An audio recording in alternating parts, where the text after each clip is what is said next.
Educational trip में आप लोगों का स्वागत करता हूं और हम लोग फिर से बात करना शुरू कर रहे हैं प्राचीन भारत के इतिहास के बारे में, जिसमें आज हम लोग बात करने वाले हैं शैव धर्म और वैष्णव धर्म की।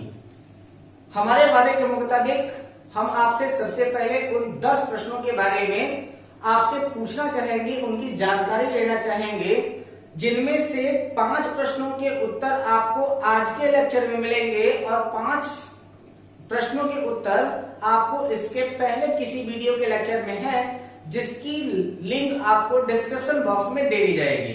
तो ये रहे आपके वो प्रश्न।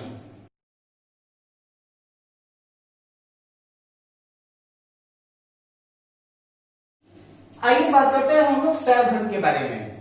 तो शैव धर्म के लिए कहा जाता है कि शिव की पूजा करने वाले को शैव कहा जाता है और शिव की पूजा करने वाले अनुयायियों को जो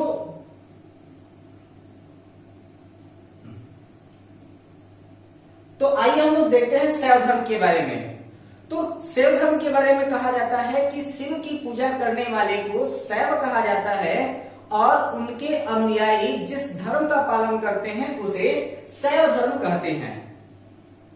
शिव के बारे में ऐसा माना जाता है कि शिव का जो वास्तविक प्रकांड रूप है वह आपका रुद्र माना जाता है और रुद्र का आख्यान या फिर रुद्र के बारे में सबसे पहले आपके ऋग्वेद में बताया गया और ऐसा कहा गया कि ऋग्वेद में सबसे पहले रुद्र नामक देवता का उल्लेख किया गया, जिसे विनाश के देवता के रूप में स्वीकार किया गया है। ठीक है, तो ऋग्वेद में शिव के लिए रुद्र नामक देवता का उल्लेख है। अथर्ववेद में शिव को भव, सर्व, पशुपति एवं भूपति कहा गया है। ठीक है, तो अथर्ववेद में शिव का क्या क्या नाम है? तो अथर्ववेद के अनुसार शिव को भव कहते हैं। जैसे कई कई आपकी आरती होती है ना, तो उसमें लिखा क्या होता है कि भवम भवानी सहितम नमामि। तो भव जो है वो आपके शिव का नाम है। तो भव, सर्व, पशुपति एवं भूपति किसका नाम है? तो वह आपके अथर्ववेद के अनुसार शिव को जो है वो भव, सर्व, पशुपति एवं भूपति के नाम से जाना जाता है। लिंग पूजा का पहला स्पष्ट वर्णन मिला है मत्स्य महापुराण में। ठीक है, जो मत्स्य पुराण है वह सबसे प्राचीन पुराण है, इसलिए इसे महापुराण के भी नाम से जानते हैं। तो यह जो आपका लिंग पूजा का पहला स्पष्ट वर्णन कहां से मिला है? तो वह आपके मत्स्य महापुराण से मिला है। महाभारत के अनुशासन पर्व से भी लिंग पूजा का वर्णन मिलता है। ठीक है, तो महाभारत में एक पर्व आता है जिसे हम लोग कहते हैं अनुशासन पर्व। तो महाभारत के अनुशासन पर्व से भी आपके लिंग पूजा के बारे में वर्णन मिला है। वामन पुराण के अनुसार शैव संप्रदाय की संख्या 4 बताई गई है। कौन कौन से? तो पशुपति, कापालिक, कालामुख और लिंगायत। बाद में वह आपके शैव धर्म के जितने भी संप्रदाय थे वो अलग अलग बंटते गए, जिनमें से प्रमुख संप्रदाय एवं उनके संस्थापकों के नाम बताए जा रहे हैं। तो सबसे पहला है आपका पशुपति संप्रदाय और पशुपति संप्रदाय के जो संस्थापक थे वह आपके लकुलिश थे और उन्हें पशुपति संप्रदाय का देवता भी कहा जाता था। ठीक है, इसके बाद कापालिक संप्रदाय। तो कापालिक संप्रदाय के संस्थापक जो है वो आपके भैरव है, जो कापालिक संप्रदाय के देवता भी कहे जाते हैं। और जो आपका कापालिक संप्रदाय है उसका प्रमुख स्थान जो है वो आपका श्रीशैल है। ठीक है, तो कापालिक संप्रदाय का सबसे प्रमुख स्थान कौन सा है? तो वह आपका श्रीशैल है। लिंगायत संप्रदाय के जो आपके संस्थापक हैं उनका नाम है वासव, जिसे अल्लभ प्रभु के भी नाम से जाना जाता है। नाथ संप्रदाय के जो संस्थापक हैं वह आपके मत्स्येंद्र नाथ हैं। यह आपके सुपर टेट की परीक्षा में पूछा गया प्रश्न भी है कि नाथ संप्रदाय के संस्थापक कौन है? तो नाथ संप्रदाय के संस्थापक मत्स्येंद्र नाथ हैं, लेकिन नाथ संप्रदाय का सबसे अधिक प्रचार प्रसार हुआ है बाबा गोरखनाथ के समय में, और वर्तमान समय में आपके उत्तर प्रदेश के मुख्यमंत्री योगी आदित्यनाथ भी आपके नाथ संप्रदाय से ही संबंधित हैं। ठीक है, आजीवक संप्रदाय के जो संस्थापक है उनका नाम क्या है? मक्खलीपुत्र गोसाल। ठीक है, तो उनका क्या नाम है? तो आजीवक संप्रदाय के जो संस्थापक है उनका नाम है मक्खलीपुत्र गोसाल। नाथ संप्रदाय का व्यापक प्रचार प्रसार जो हुआ है वो बाबा गोरखनाथ के समय में हुआ है।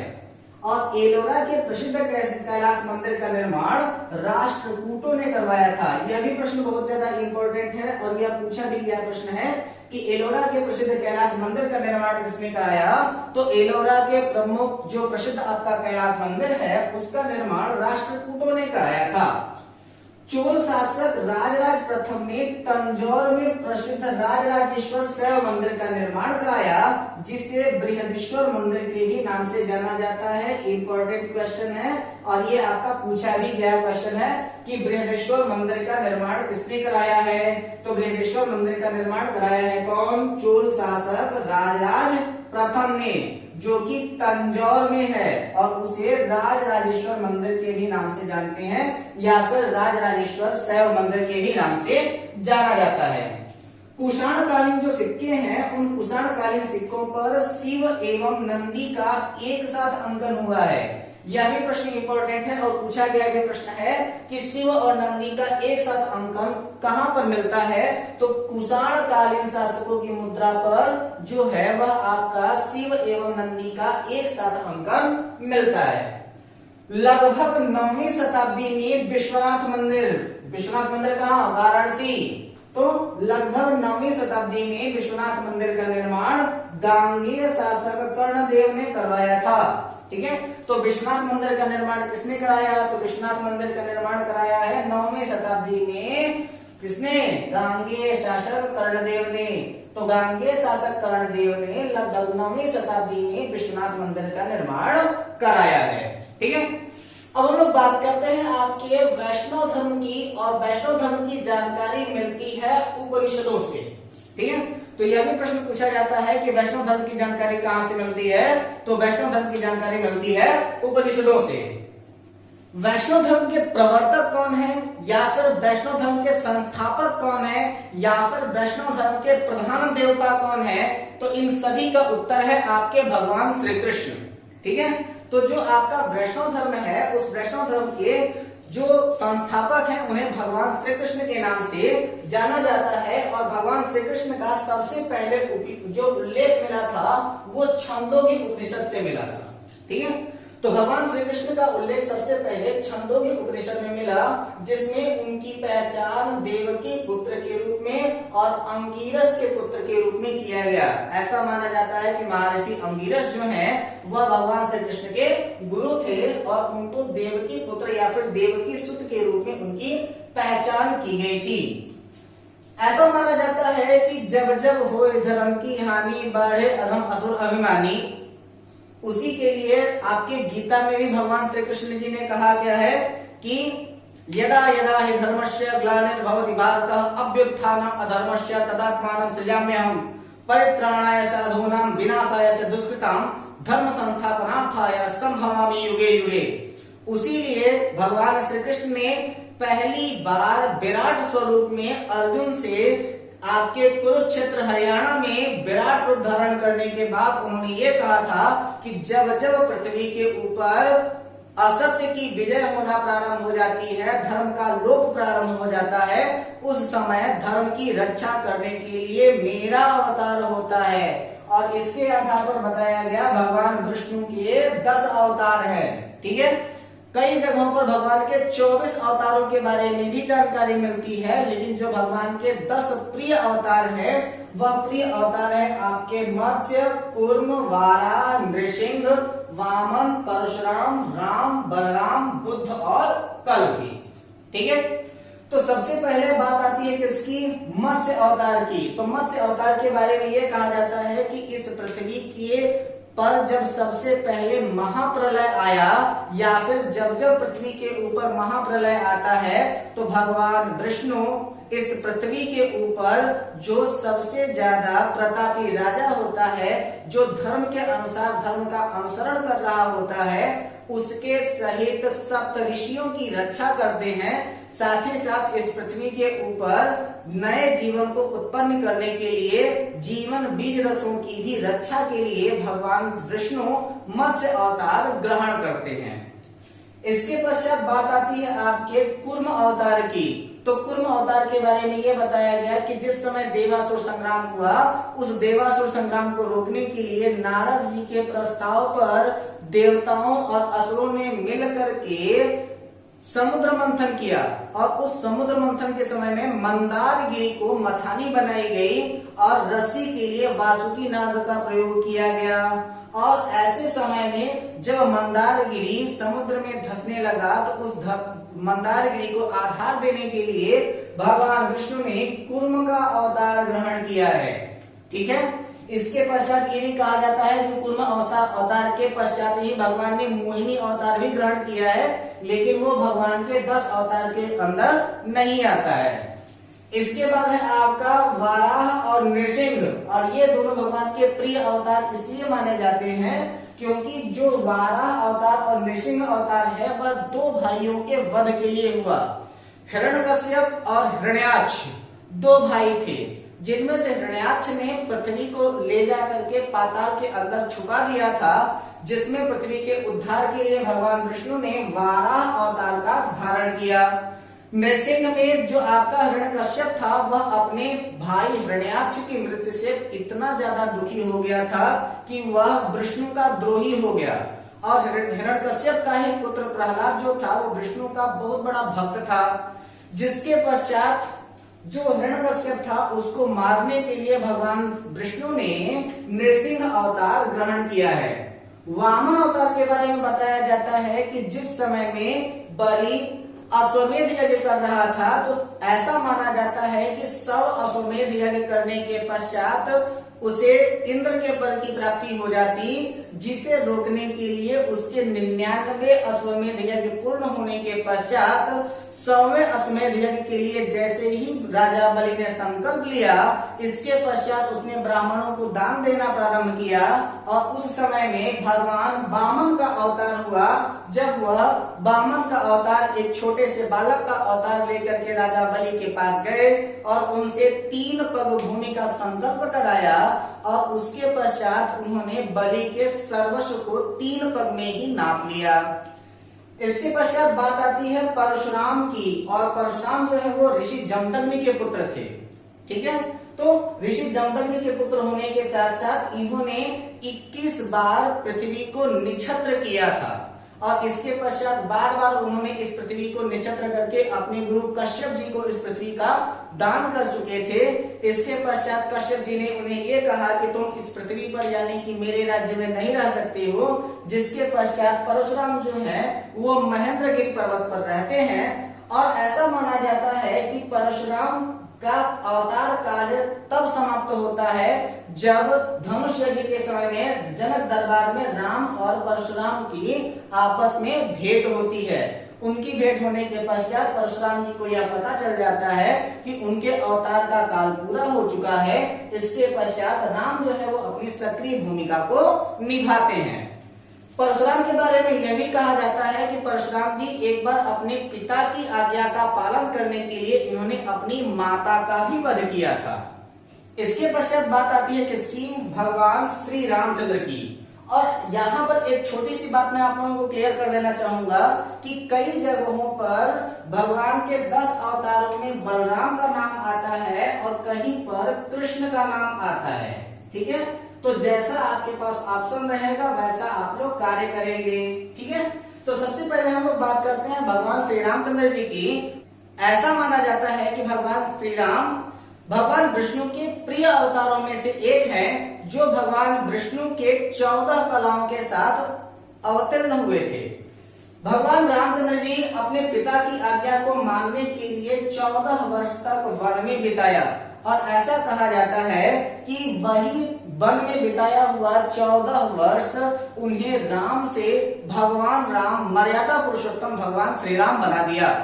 क्योंकि ऐसा कहा जाता है कि जब तक भगवान श्री रामचंद्र जी महलों में रहे तब तक युवराज राम कहलाए, राजा राम कहलाए, लेकिन जब वो वन जाकर के वापस आए तब वो मर्यादा पुरुषोत्तम भगवान श्री राम कहलाए।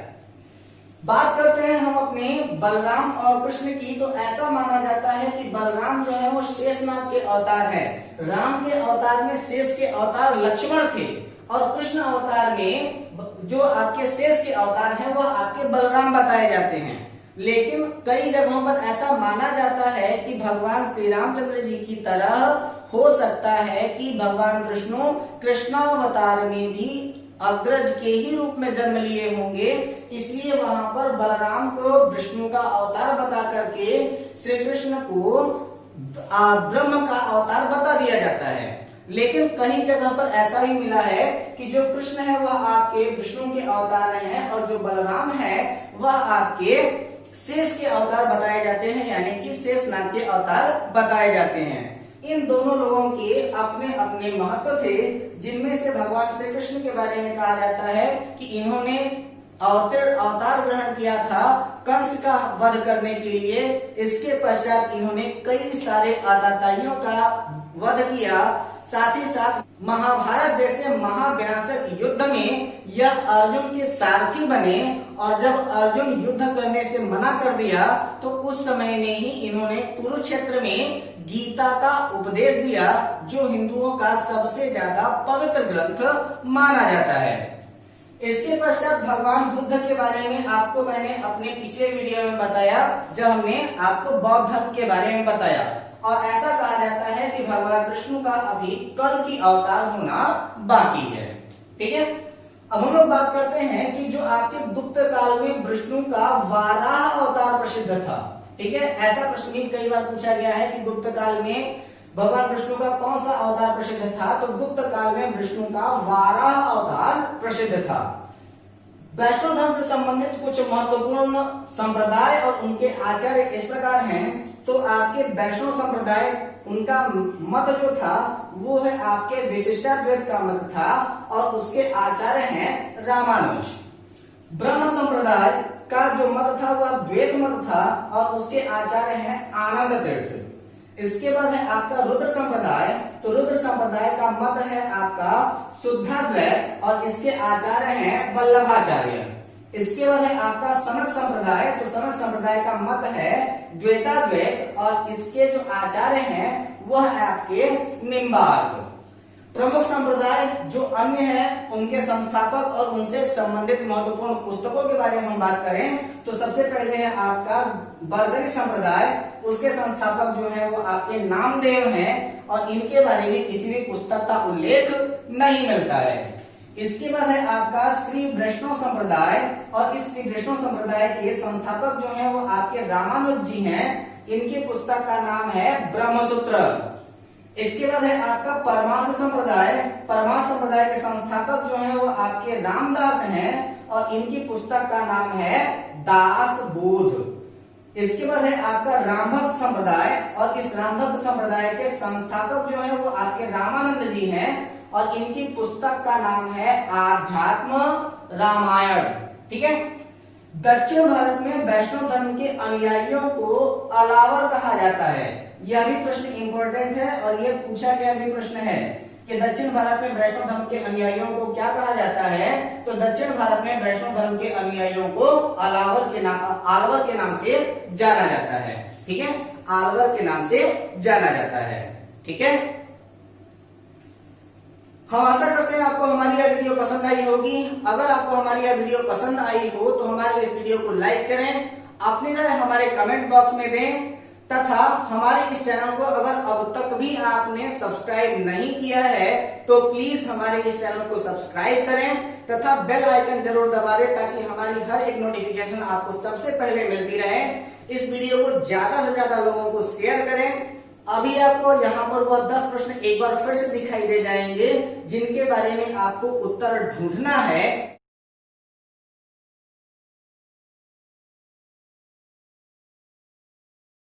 आप लोग घर पे रहें, हंसते रहें, मुस्कुराते रहें, अपना और अपनों का ख्याल रखें, तथा अपनी पढ़ाई को लगातार बनाए रखें। मिलते हैं अपने अगले वीडियो में एक नए रोचक पहलू के साथ, एक नए वीडियो के साथ, एक नए टॉपिक के साथ। तब तक अपना ख्याल रखें। धन्यवाद।